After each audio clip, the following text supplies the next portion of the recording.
Doctor Álvaro Enrique Márquez Cárdenas. Continuamos con el tema incidencia de la Ley 1943 en la función fedataria con el doctor Ángel Andrés Torres Hernández, abogado y contador público, especialista en Hacienda Pública, Derecho Tributario y magíster en Derecho, docente investigador de Corpo Sucre, experto tributario y asesor de varias notarías en el país, juez del concurso interamericano de derechos humanos en la Universidad de Washington y conferencista internacional.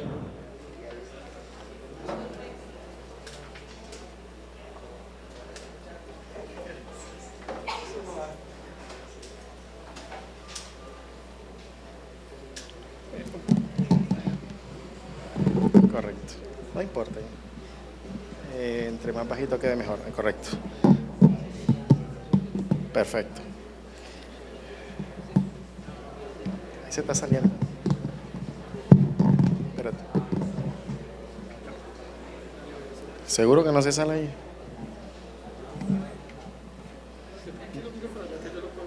No, ahí bajito. Ahí, correcto. Gracias. Buenas tardes. Buenas tardes.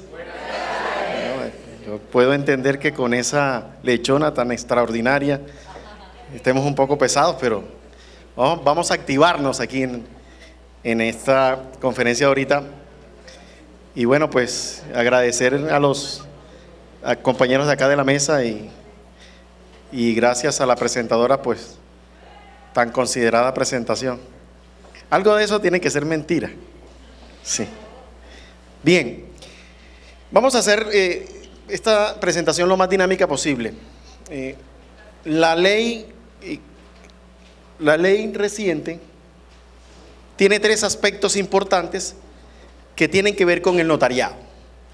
Entonces, hacia eso nos vamos a centrar desde el punto de vista tributario. Correcto.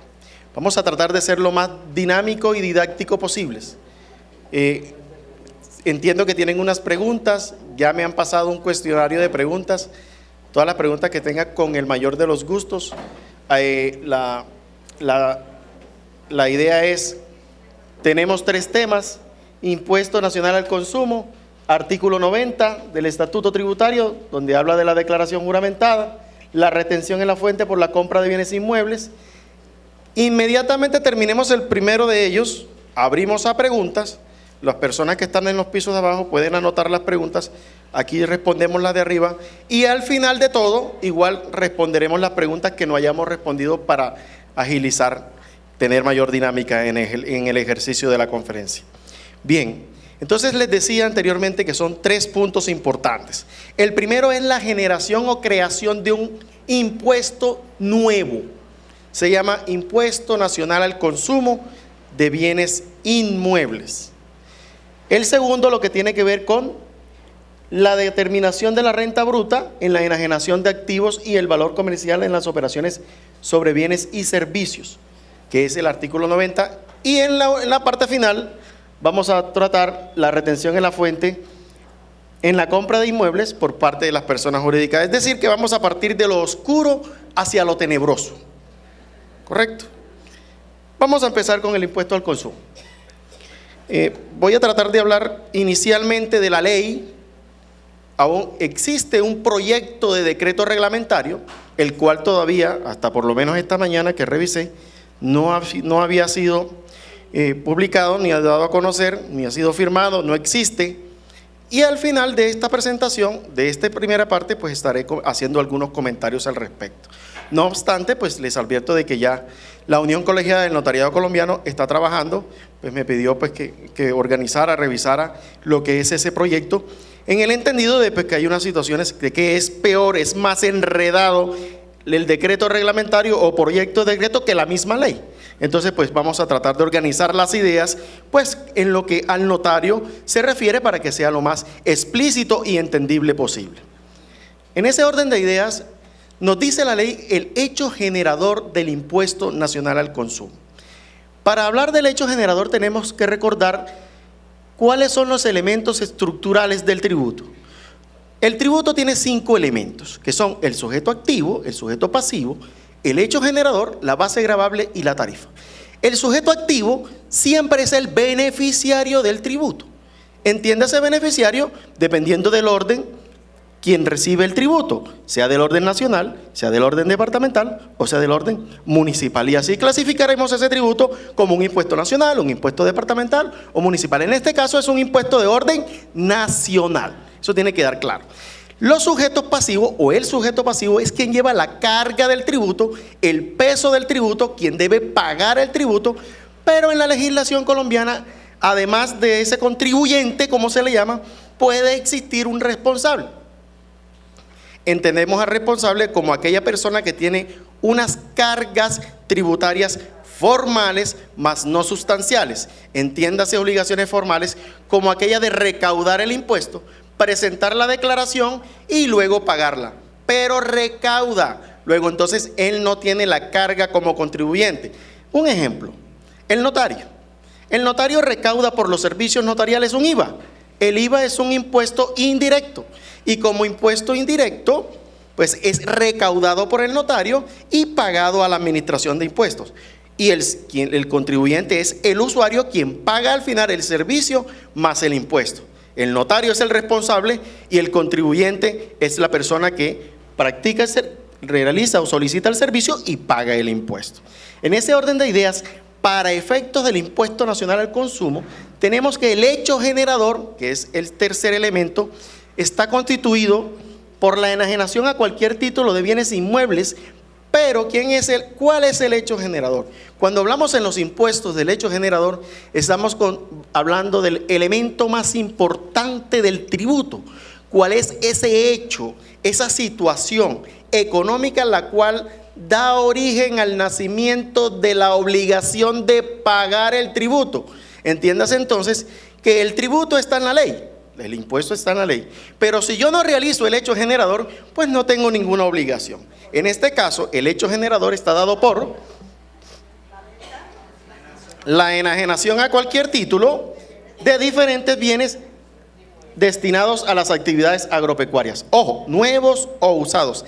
Dice a cualquier título. Entonces allí nos dice un tope inicial, estamos partiendo de 918.436.000. Lo que supere esa cuantía en la enajenación automáticamente se encuentra como hecho generador del impuesto nacional al consumo. La tarifa es del 2%, pero nos llama la atención porque es vasto, es amplio el espectro de lo que es una enajenación. Entonces, ¿qué podemos incorporar allí en esa enajenación para efectos del impuesto nacional al consumo? Para ello, tenemos que conocer el concepto de enajenación. La Sala Cuarta del Consejo de Estado, recientemente, año 2017, para efectos de determinar unos ingresos de renta nacional, expidió este fallo, manifestando que la enajenación es pasar o transmitir a alguien el dominio de algo o algún otro derecho sobre ello. A cualquier título, explica la misma sentencia, dícese que es a título oneroso o a título gratuito. Pero miren qué amplio es este concepto. Luego, entonces, para el notario tener en cuenta qué debe incorporarse en ese concepto de enajenación, entraremos en los siguientes actos, negocios jurídicos. Actos notariales o negocios jurídicos. Compraventa, tenemos como ejemplo la dación en pago, las donaciones, las cesiones de derechos fiduciarios, como lo trae la ley. Ahí lo que está cediendo es un derecho, pero la norma lo incluye. La permuta, los leasing, la constitución de la fiducia, pues manifiesto que sí, esto estaría por reglamentar.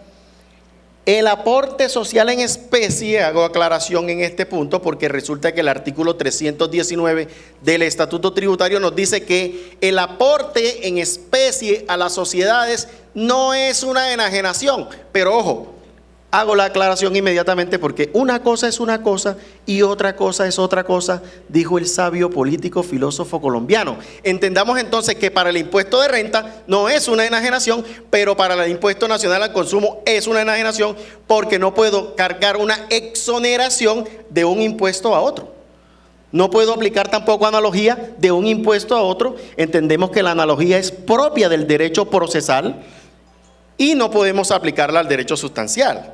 Luego entonces, si existe una exoneración en renta, no puede ser aplicada tal exoneración en el impuesto nacional al consumo, a menos que la normatividad referente a este impuesto lo diga así. En este caso no lo dice. Automáticamente, si hay un aporte en especie o en tratándose de bienes inmuebles a una sociedad, automáticamente genera el impuesto. La opción de compra del leasing, por el valor de la opción de compra, pues aquí me han preguntado muchas veces cómo hacemos para determinar el costo. Pues yo no puedo, un negocio jurídico que ya se realizó con anterioridad, en donde existe una opción de compra, pues yo no puedo para cambiar las reglas del juego para efectos tributarios, y efectivamente los efectos tributarios me permitieron en su momento hacer un negocio jurídico. Entonces, por la expedición de una nueva norma no me va a permitir cambiar el negocio jurídico que anteriormente se ha realizado y que es permitido para efectos tributarios. Entonces, pues ese es por el valor de la opción de compra. Me preguntan si la opción de compra es menor al avalúo catastral. Es la opción de compra, porque ya se realizó el negocio jurídico y efectivamente ya se pagó el negocio jurídico. Las sucesiones. Pues el decreto reglamentario dice que la liquidación de sucesión comete un error técnico en manifestar de que los procesos de sucesión, y acordémonos que los notarios no llevan procesos, los notarios llevan trámites. Eso es un error técnico pues que hay que cambiar allí, si efectivamente se desea incorporar a las sucesiones. Pero, no obstante, yo insisto de que en mi concepto es imposible cargar a un muerto con unas responsabilidades tributarias.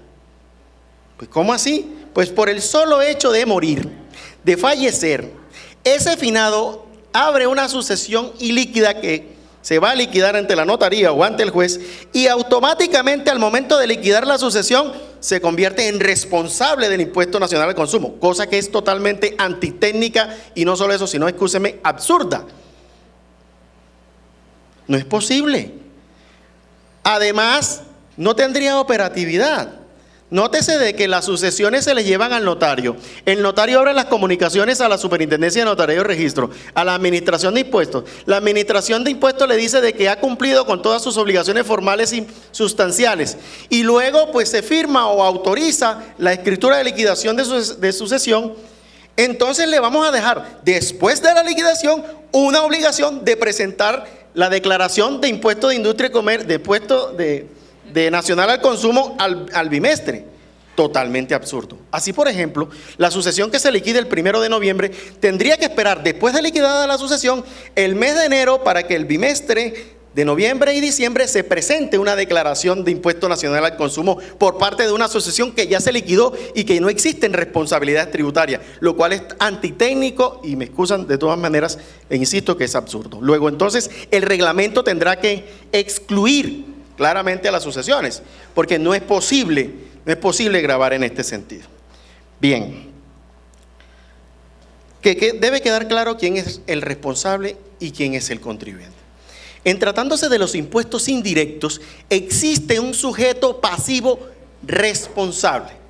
Este impuesto, el responsable es el vendedor. Ahí lo señala claramente, el responsable del impuesto es el vendedor o cedente.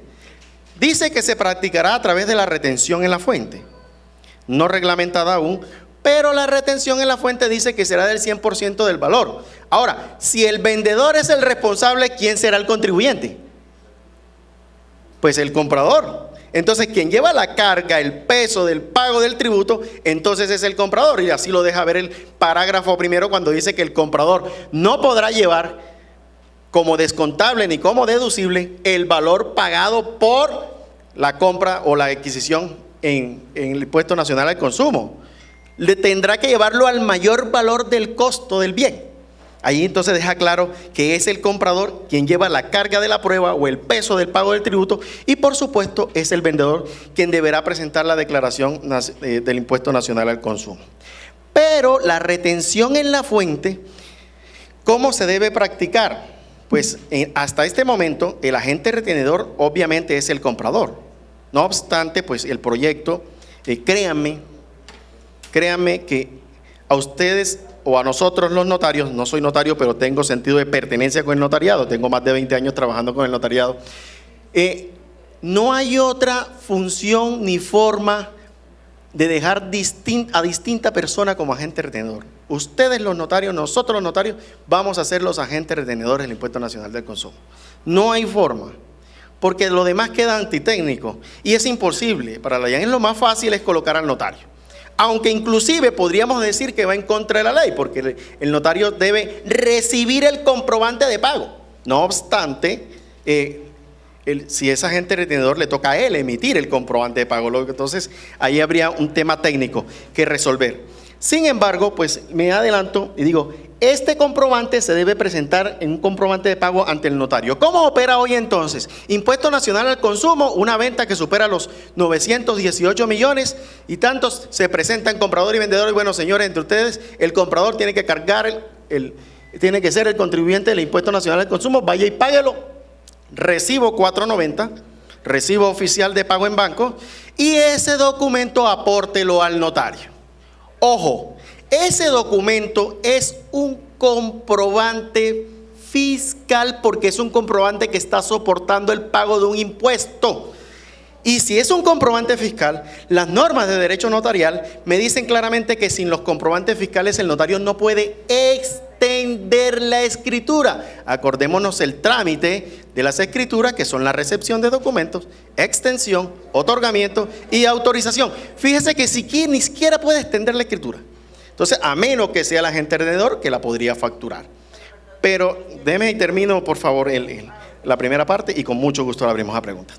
Entonces, en ese orden de ideas, tienen que presentarle al notario indistintamente. Entonces me preguntan, ¿cómo hacemos si el vendedor es quien quiere pagar la retención en la fuente? Entonces yo les recuerdo que ustedes son agentes retenedores o nosotros somos agentes retenedores por el concepto de retención en la fuente a título de renta.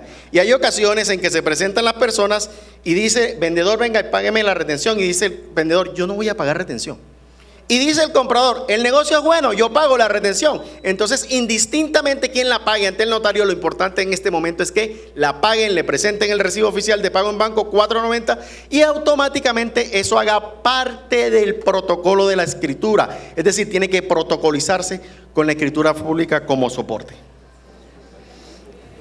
Debe quedar claro, vendedor responsable, comprador contribuyente. Ojo, solo estamos hablando del Impuesto Nacional al Consumo. Todavía no hemos tocado el artículo 90, todavía no hemos tocado la parte tenebrosa que es el parágrafo incorporado al 401. No aplica. Es decir, cuando hay una exoneración o no sujeción. Aquí mismo la misma ley señala cuando no se genera el Impuesto Nacional al Consumo. Entonces nos dice el parágrafo 2, predios rurales destinados a actividades agropecuarias. Allí mismo dice cómo resolver el tema. En el parágrafo segundo dice, se entiende por actividades agropecuarias aquellas señaladas en el RUT que comiencen con 01. Entonces, si usted tiene la 0141 en el RUT, usted tendrá una actividad ganadera. Y esa actividad ganadera automáticamente se da la excepción del Impuesto Nacional al Consumo. Me preguntan entonces, vamos al caso práctico, pregunta maquiavélica y me dice, mire señor notario, ¿cómo hacemos nosotros? Yo vengo a vender la finca, pero yo no tengo registrada la actividad económica. Pues vaya y registre en la DIAN y venga con la actividad económica y entra automáticamente en la exoneración. Porque la norma no señala ni qué tipo, si es actividad principal o actividad secundaria, y no señala el tiempo en que tiene que tener esa actividad. Basta con que se señale en el RUT y automáticamente entrará en la exoneración. Dice que cuando se enajenen, luego entonces es el vendedor quien tendrá que demostrar que el bien es un bien rural y efectivamente que se encuentra dentro de las actividades económicas que él desarrolla, más allá de que efectivamente esté desarrollando o no una actividad agropecuaria en el bien. Lo que le dice la ley es que él tiene que estar desarrollando la actividad económica. Las enajenaciones a cualquier título de predios destinados a la ejecución de proyectos de interés social, de viviendas de interés social e interés prioritario, indistintamente del comprador o del vendedor, si va a ser destinado a viviendas de interés prioritario, a la construcción de viviendas de interés social, automáticamente queda exonerado. En su momento, pues, ¿qué deberemos aportar? Pues en este caso, pues deberemos aportar el proyecto, la licencia y certificación del secretario de planeación diciendo de que efectivamente ese suelo es para tal cosa y los soportes pertinentes del caso del proyecto. Exención. Vamos con la otra excepción, que es el parágrafo cuarto. El parágrafo cuarto hay que analizarlo detalladamente porque trae una exoneración que es la que habla de los equipamientos colectivos de interés público social, pero coloca una condición, que sean destinados para eso y además que el adquirente sea una entidad estatal o una entidad sin ánimo de lucro, la cual se encuentre vinculada dentro del régimen tributario especial. Pero ¿cómo lo sabemos nosotros esto? Pues obviamente la entidad pública tendrá que adquirir, o la entidad sin ánimo de lucro a la que en el RUT tiene que estar el 04 código como responsabilidad, régimen tributario especial, y además el acto administrativo donde se califique como una entidad del régimen tributario especial.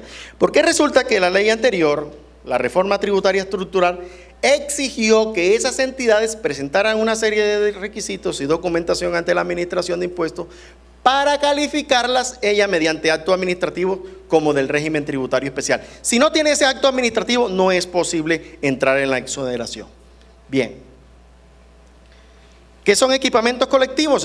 El plan de ordenamiento territorial o esquema de ordenamiento territorial de cada municipio establece que son equipamientos colectivos. No obstante, así como está dada la ley, se encontrarían grabadas las compras que realiza la ANI, por ejemplo. Porque es que eso no es un equipamiento colectivo. Allí la norma habla claramente de que tiene una destinación por regla general urbana. No obstante, será la Secretaría de Planeación que lo certifique, pero ya la ANI ha entendido eso y ha colocado en sus escrituras, pues ellos mismos manifiestan, ellos son entidades del Estado y manifiestan: nosotros vamos a adquirir un bien público con destinación de interés social y se encuentra exonerados del impuesto nacional al consumo. Ellos mismos están colocando esa nota, pues nosotros ahí tenemos que automáticamente creer que efectivamente es así, es una entidad estatal. Bien. ¿Qué debe hacer el notario? ¿Qué debe hacer el notario con respecto a este impuesto? Didácticamente, recibir el comprobante de pago del impuesto y protocolizarlo en la respectiva escritura. Tiene que ir en la escritura pública. Ojo, en la reglamentación que se revisó, y hago énfasis allí, manifestaba que no, que tenía que hacerlo como en el artículo 632 del estatuto y guardarlo por allá en una carpetica hasta que se cumpliera un término y ya luego no. El notario no puede hacer eso, al notario no le está dado eso. El notario tiene que guardar todos los documentos de las escrituras que la soportan en la respectivo libro de protocolo. Entonces eso tendría que cambiarse en la reglamentación. Entonces tiene que decirse que el notario archivará en su escritura pública no solamente el comprobante de pago, sino además todos los comprobantes que certifiquen o que garanticen la excepción que se pretende en el impuesto nacional al consumo. La manifestación del vendedor que el predio es rural y se encuentra destinado a desarrollar las actividades agropecuarias. Hago también un punto aquí de la reglamentación. La reglamentación decía de que el vendedor tenía que declarar bajo la gravedad del juramento que su predio es rural. Por Dios, él no tiene esa competencia. Nosotros, las personas, los propietarios, no tenemos esa competencia. Esa competencia, obviamente, pues será la Secretaría de Planeación Municipal con su plan de ordenamiento territorial, quien sabe si dentro de ese municipio ese predio o es rural o es urbano, nadie más. Entonces, ¿yo cómo voy a poder declarar bajo la gravedad del juramento que ese predio es rural? No es posible. Yo no puedo declarar ese tipo de situaciones. Pues me corregirán ustedes, pues, y cada quien tendrá su concepto al respecto, pero la autoridad competente no soy yo, sino que o el IGAD. Sin embargo, pues sí, no obstante, dentro del plan de ordenamiento territorial es donde dice claramente qué predios son urbanos y qué predios son rurales dentro del municipio, porque eso es competencia del Consejo Municipal y es competencia y lo tiene cada municipio organizado. Y es el secretario de Planeación quien expide este tipo de certificaciones del uso de suelo y dónde se encuentra cada predio. Bien, aquí están las actividades económicas. 01, si usted va al RUT y encuentra dentro de las actividades económicas una de estas, solamente vaya al código 01 tal y automáticamente entra en la exoneración. Estas diapositivas se encuentran en la página de la Unión. Ahí usted le da la página, las conferencias, le da, y ahí dice memorias, y en la memoria dice Ángel Torres, y automáticamente usted tiene todas las diapositivas disponibles, para que presten un poquito más de atención. ¿Qué más debe hacer el notario? La manifestación de los comparecientes que el inmueble que pretende adquirir la entidad estatal o la entidad sin ánimo de lucro sean destinados para los equipamientos colectivos de interés público, obviamente anexando la certificación que les pide el planeación. Automáticamente, pues, ¿quién son quienes regulan el tema del uso del suelo? Entonces son ellos los competentes para manifestarlo. Y por supuesto, si existe, pues, el proyecto, por supuesto, también deberán analizar copia del proyecto, el cual debe protocolizarse, por supuesto, en la escritura pública. Constatar que la entidad sin ánimo de lucro tiene los requisitos para pertenecer a ella, como le mencionaba ahorita, el RUT y además el acto administrativo de la Administración de Impuestos, donde dice que efectivamente esa entidad sin ánimo de lucro pertenece al régimen tributario especial. Vamos con los casos. Vamos a hacer un poquito más práctico, más técnico. Caso 1, vamos escalonadamente. Vamos a tomar primero el impuesto nacional al consumo.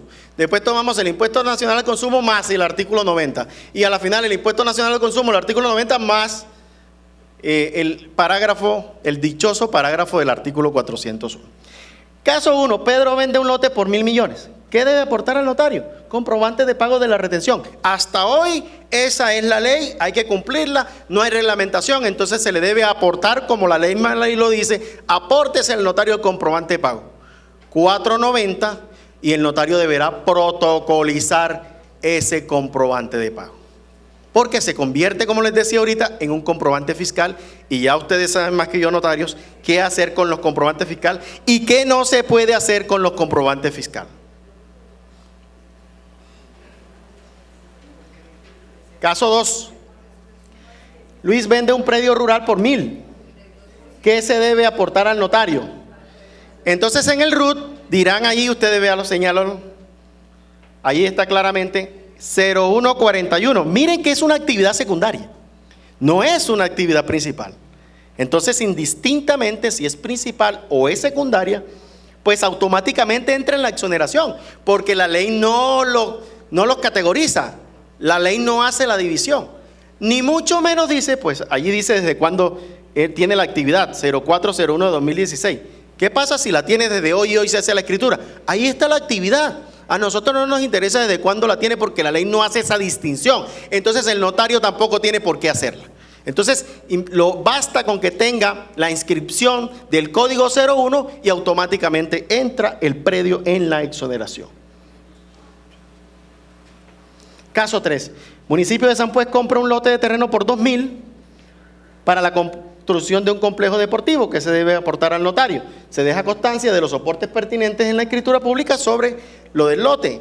El secretario de Planeación deberá certificar que es un predio de equipamiento colectivo. Se deberá aportar el proyecto y, por supuesto, pues ya todos los documentos pertinentes a la entidad estatal, que ya todos lo sabemos cuáles son.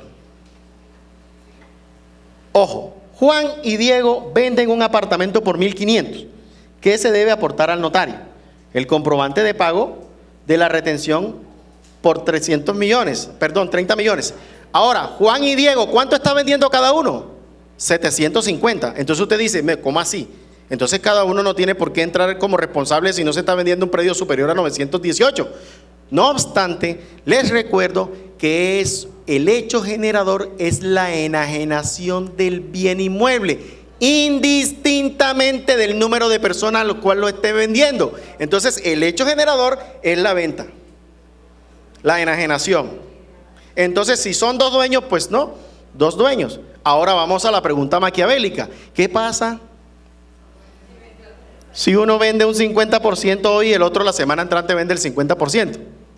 Pues no entra en el impuesto, entra en la exoneración, porque cada uno está vendiendo 750 del inmueble. La enajenación que está haciendo él es de 750 y la enajenación que está realizando el otro es de 750. Ojo, el decreto pues que tenía proyectado dejaba ver no solo que esto no se podía, sino que además había que hacer acumulación de inmuebles en los valores. Así usted tenía un predio de 500 y otro de 500, entraba en el impuesto, lo cual es totalmente inaudito porque el hecho generador es la enajenación del inmueble, no de varios inmuebles. Entonces no es posible dejar esa reglamentación en ese sentido. Eso tiene que ser lo más claro posible. No es por la persona, sino el hecho generador es la enajenación del inmueble indistintamente de cuántas personas están. Caso 6. Luis, otra pregunta maquiavélica de las que le interesan a ustedes, por favor. ¿No hay nadie de la DIAN aquí? Sí, pues lo siento. Luis es propietario de un lote de terreno que vale 1,000. Hace una escritura de división material, lo enajena a Juan y en la misma escritura por valor de 500 millones de pesos cada lote. ¿Qué pasa ahí?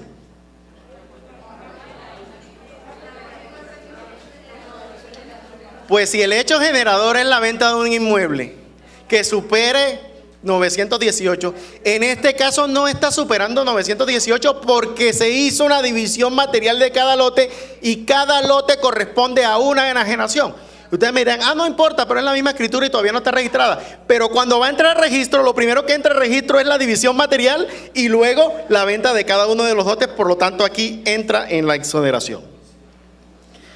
Bien, entonces, me tomé la molestia de ir realizando todas las manifestaciones con respecto al proyecto de decreto. Y el proyecto de decreto hay un punto neurálgico, hay un punto grave que manifiesta sobre las enajenaciones que entran.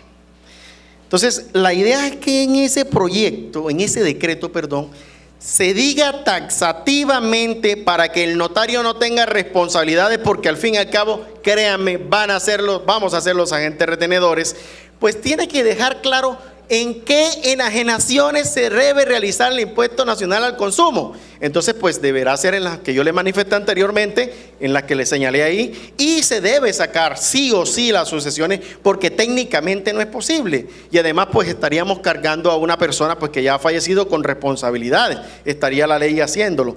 No obstante, lo importante es que se diga allí en ese decreto reglamentario de manera taxativa y expresa cuáles son las enajenaciones y que sí lo puede hacer, entre otras cosas, las cuales se encuentran grabadas. Bien, ahora sí, pues abrimos a las preguntas que tengan aquí y los demás pisos pues anoten que al final tenemos media hora de preguntas sin ningún inconveniente. ¿Quién le damos la palabra? La dama primero.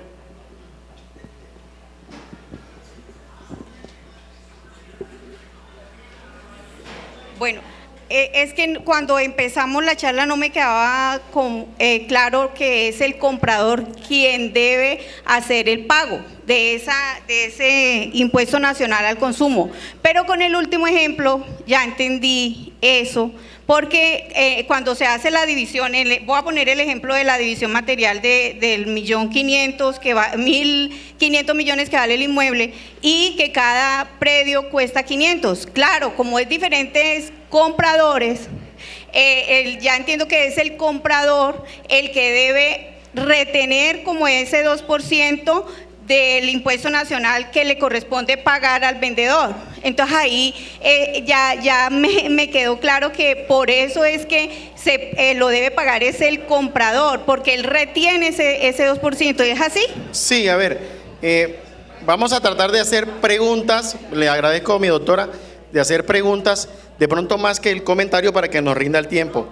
Sí, mi reina, ya te entiendo. Excúsame, no es para ti, hermosa, es para los demás. Ya te voy a explicar con el mayor de los gustos, preciosa. No lo digo contigo, sino para agilizar de aquí. Te repito, mira, el inciso primero dice claramente que el inciso segundo del artículo dice claramente que el vendedor es el responsable. Correcto. Y el parágrafo primero deja ver claramente que el comprador no podrá deducir lo pagado y tampoco podrá descontar lo pagado y deberá cargar al mayor valor del bien lo pagado por el impuesto nacional al consumo. Es decir, que si el predio le costó 1.000 millones, tendrá que pagar 20 millones y entonces el costo del bien no son 1.000, sino 1.020 millones. Entonces fíjate que allí deja claramente expreso y claro que el contribuyente quien lleva el peso de la prueba, el peso del impuesto es el comprador, y el responsable para presentar la declaración del impuesto nacional al consumo será el vendedor. Y por eso te comentaba y les comentaba a todos que es imposible dejar una carga tributaria formal a la sucesión, porque si la sucesión se liquida el 1 de noviembre, no tiene por qué esperar esa sucesión líquida, que ya ha pasado todo el rigor tributario, a presentar una declaración de impuesto nacional al consumo en el mes de enero. Eso es totalmente ilógico. Señorita, tiene 5. Por favor, el doctor. Dentro de las listas vi la constitución de fiducia. Como hay dos tipos de fiducia que se constituyen en las notarías, uno la fiducia mercantil y otra la fiducia civil, la cual no tiene, en algunas ocasiones no tiene costo. Entonces ese sería un tema para nosotros manejarlo. Otro tema, la liquidación de las sociedades de pareja.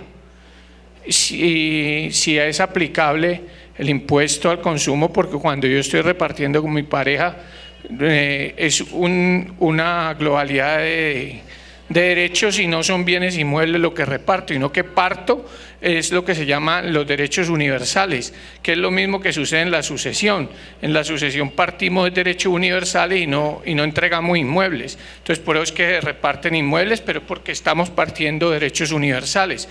Y esas dos, Doctor, máximo y en la dos. liquidación de sociedades comerciales. Perfecto. El mismo concepto. Sí, dos respuestas. A ver, importantísimas sus preguntas. Entendamos entonces el tema de la fiducia. Me habló de fiducia mercantil y me habló de fiducia civil. En la fiducia civil hay ocasiones en que ni siquiera se transfiere el bien inmueble, sino que la misma persona hace la fiducia para que luego, después de una condición, pues se transfiera. En ese momento, si no hay transferencia, no puede haber enajenación, luego entonces no hay hecho generador de impuestos. Pero si se le entrega a otra persona, para que luego que se cumpla la condición se le entregue al beneficiario mediante la restitución, porque ese es el término que deja ver el Código Civil, en ese momento sí causa el impuesto, porque existe la transferencia. Y si no tiene el valor, mi doctor, avalúo catastral. Para efectos de la fiducia mercantil, tenemos que entender que los negocios fiduciarios se dan de dos formas: el encargo fiduciario, que es una mera administración de los bienes, y la fiducia mercantil, en donde en ella sí hay transferencia para que se administre, pero hay transferencia. Entonces en ese caso sí se aplica en esa constitución el impuesto nacional al consumo. Y ahora vamos con el tema de la liquidación de la sociedad conyugal, por ejemplo, que aplica de todas maneras para... Si existe transferencia, hay enajenación. Me explico. La liquidación de la sociedad conyugal es la única sociedad que nace para morir, porque para efectos tributarios siempre la carga tributaria está en cabeza de cada cónyuge, de acuerdo a los bienes que tengan, indistintamente de si son mañana a gran parte de esa masa que se va a liquidar, ¿correcto? Entonces, si una vez liquidada esa sociedad conyugal, quedan, o ratifican los inmuebles en cabeza de cada cónyuge, ahí automáticamente no existe ningún tipo de enajenación, porque no va a haber ninguna transferencia, porque yo mismo sigo siendo el dueño de lo mismo. Entonces yo no voy a imaginarme y volar con una enajenación en el aire, no. Ahí está el certificado de tradición y libertad. ¿Hubo enajenación? No hay ninguna enajenación. Lo que hay es una ratificación de que yo soy el propietario, ¿correcto? Pero en tratándose de la liquidación de sociedad conyugal, en la que un bien está en cabeza de uno de los cónyuges y por la liquidación pasa a ser al otro cónyuge, automáticamente eso deberá registrarse en la Oficina de Registro de Instrumentos Públicos como nuevos propietarios, y allí esa transferencia, mi querido doctor, sí puede aplicar, sí se le aplica el impuesto nacional al consumo, ¿correcto? Bien, mi doctor. Última pregunta para continuar y hacemos más tarde las preguntas. ¿Listo, doctor? Gracias. Respecto del impuesto al consumo en la permuta. Muy buena pregunta, sí, señor. Compartida. Y lo mismo para cuando hablemos del impuesto de atención a la fuente, por favor. Sí, señor, porque ya lo entiendo, porque es que resulta que por allá en el artículo 90 hay un tema del tema de pagos a través de las entidades financieras, y esa pregunta pues me la hizo el doctor Rojas por allá en Bogotá. Me quiso corchar por allá en Bogotá y me hizo esa pregunta. Pero bueno, esa la responderemos ahorita. No obstante, me adelanto al tema del impuesto nacional al consumo. En la permuta siempre hay una transferencia doble. Si usted tiene un apartamento por 1.000 millones y tiene una oficina por 1.000 millones, esa hay doble transferencia. Existe entonces para ambos casos el impuesto nacional al consumo, porque A le está transfiriendo a B y B le está transfiriendo a A, entonces la enajenación aplica por partida doble. La cuantía de la escritura pública es la que determinen las partes, sin que sea menor al avalúo catastral. No. Si usted vendió por 1.000, 1.000 para uno, y si usted vendió por el otro por 1.000, entregó por 1.000 en la permuta, 1.000 para cada uno. No obstante, es posible, y definimos enseguida la permuta. Si esa permuta transfiere un bien a otro y uno de los bienes es mayor en un 50%, entonces es permuta. Pero si uno de los bienes entregados disminuye el 50% del valor de la transacción, entonces no es permuta sino venta. ¿Correcto? Entonces, en ese caso de que costó uno 1.000 y el otro 900, uno estaría exonerado y el otro no. Sí, claro, por supuesto, sí señor. Sí señor. Bien, entonces pues el otro tendrá que devolverle. Sí, ahí pues harán el tema de la transacción. Correcto. Muy bien, entonces voy a responder otra pregunta y ya pasamos al final, pues tenemos media hora para responder otras preguntas. ¿Cómo se llama el formulario? Es el 490. ¿Se presenta en la página de la DIAN? No. Se hace un recibo oficial de pago en banco, se entra a la página, se imprime, se llena, se diligencia el formulario y se va al banco y se paga, y ese formulario se lo llevan al notario. ¿Tiene que ser el original? No necesariamente. No necesariamente, pues sencillo, reciba el original, autentíquelo usted mismo y quédese con él. Listo, ok. Pasamos entonces al segundo tema. Bien, entonces, pasado el impuesto nacional al consumo, los invito al chip. Cambiemos la página.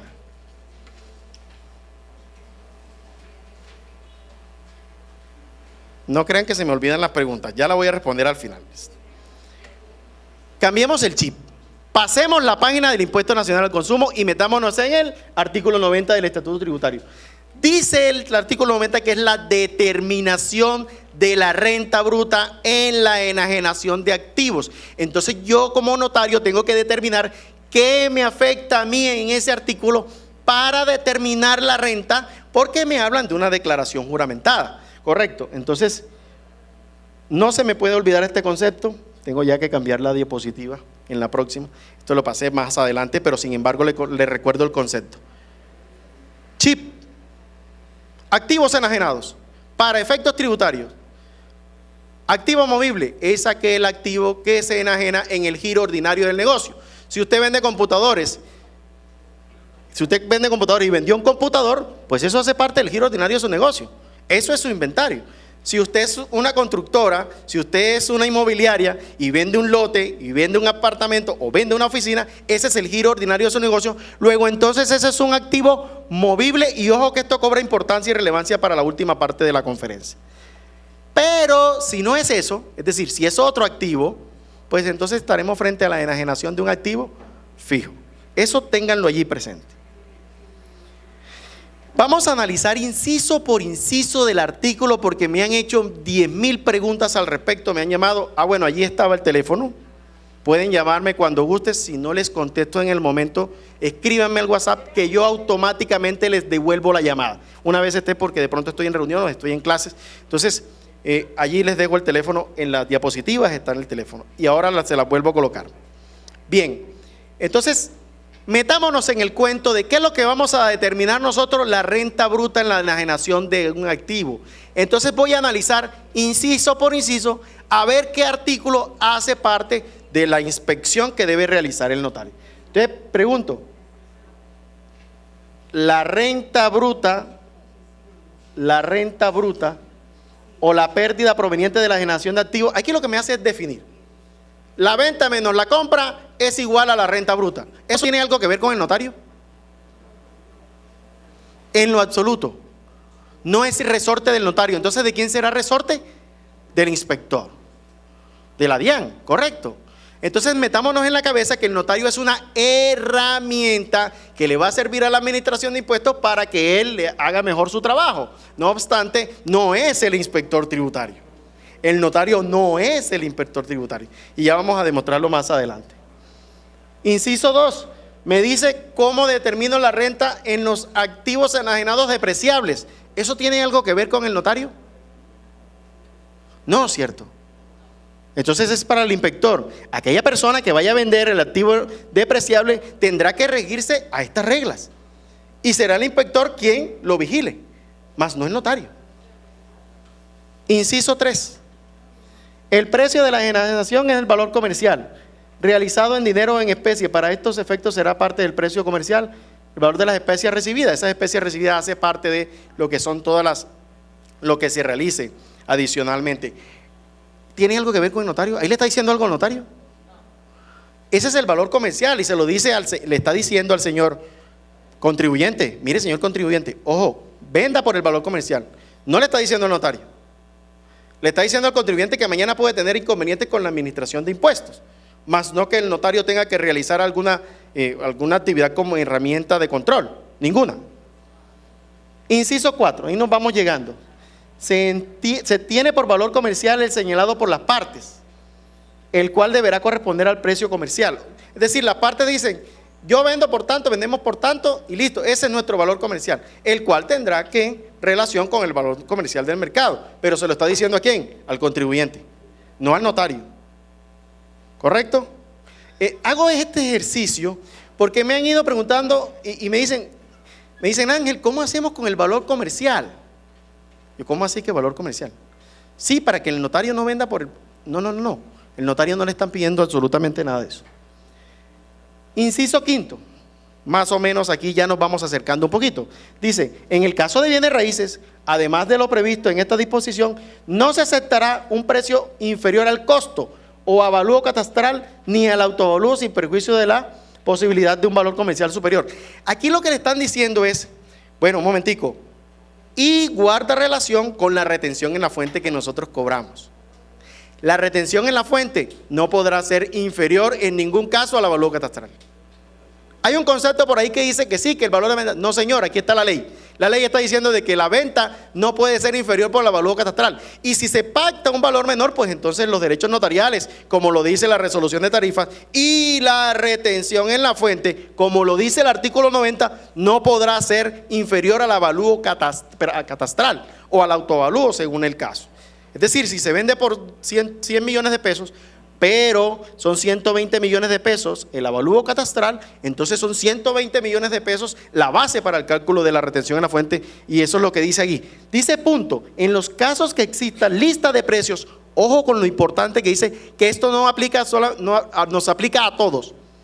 En el caso de que existan lista de precios, base de datos, ofertas o cualquier otro mecanismo que permita determinar el valor comercial de los bienes raíces enajenados o transferidos, los contribuyentes deberán remitirse a lo mismo. ¿Qué le están diciendo a todos los vendedores de bienes raíces? Señor, acuda a una persona que le ayude y le diga cuál es el valor comercial. ¿Y quiénes son las personas idóneas en este país para hacer avalúos comerciales?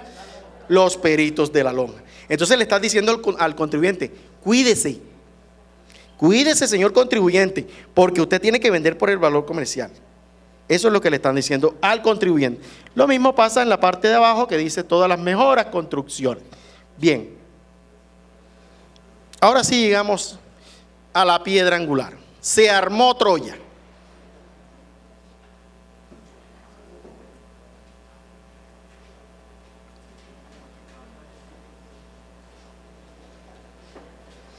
En la escritura pública de enajenación o declaración de construcción, las partes deberán declarar bajo la gravedad de juramento que el precio incluido en la escritura es real y no ha sido objeto de pactos privados en los que se señale un valor diferente. En caso de que tales pactos existan, deberá informarse el precio convenido en ellos. En la misma escritura se debe declarar que no existen sumas que se hayan convenido o facturado por fuera de la misma, de lo contrario deberá manifestarse su valor. Ojo, ¿qué tiene que hacer entonces aquí el notario? En las escrituras de enajenación, hacer una declaración juramentada de las partes. Las partes pues deberán hacer la declaración juramentada. Pero es que yo no quiero hacer la declaración juramentada. Entonces allí trae el castigo. Lo que quiere decir el notario que la persona puede decir, ¿la hago o no la hago? Si hago la declaración juramentada, pues no hay problema, no ha pasado nada. ¿Dónde debo llevar esa declaración juramentada? Pues al precio. Hago claramente por allá, en la cláusula del precio, hago un parágrafo y le digo, y ahora allí le explico. Parágrafo, la declaración juramentada. Ahora, me preguntan si existe un formalismo para la declaración juramentada. La norma dice en la escritura. Me preguntan a mí que si puede la persona llevar una declaración juramentada y que haga parte de la escritura. Pues yo creo que sí. ¿Por qué? Porque la escritura pública, y acuérdense ¿sí se acuerdan cuando empezamos a cobrar las copias por 3 veces? Allí hay un concepto que dice claramente que la escritura pública no solamente es la extensión de la escritura en las hojas de papel notarial, sino todo el entorno de la escritura con sus soportes. Entonces, si existe un soporte, hace parte integral de la escritura pública, por supuesto, si es que son los soportes. Es lo que me dice que están haciendo, es lo que me comprueba la tradición, si está una escritura pública y si está el certificado de tradición y libertad. Luego, entonces, si existen unas personas que manifiesten bajo la gravedad de juramento cuál es el precio y efectivamente lo aporten con una declaración juramentada, pues automáticamente también es válido. Pregunto, ¿quiénes han cobrado esta declaración juramentada?